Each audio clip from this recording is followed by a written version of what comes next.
In our series on understanding international organizations, today we will be discussing UNIDO. The United Nations Industrial Development Organization, UNIDO, is a specialized agency of the United Nations that assists countries in economic and industrial development. It is headquartered at the UN office in Vienna, Austria, with a permanent presence in over 60 countries. Currently, UNIDO comprises 170 member states.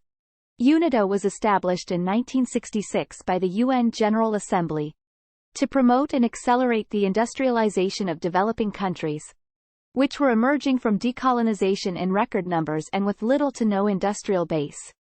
2013 Lima Declaration expanded its mission to include promoting inclusive and sustainable industrial development, defined as benefiting greater numbers of people while safeguarding the environment.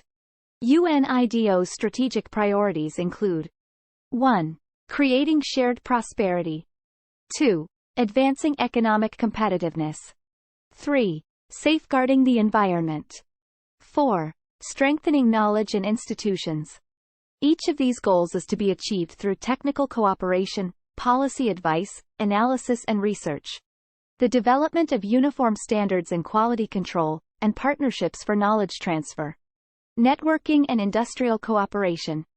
UNIDO also releases Industrial Development Report every 2 years, providing an in-depth analysis of global industrial trends and challenges and offers recommendations for policymakers and industry leaders. Thanks for watching. Please don't forget to like and subscribe to our channel.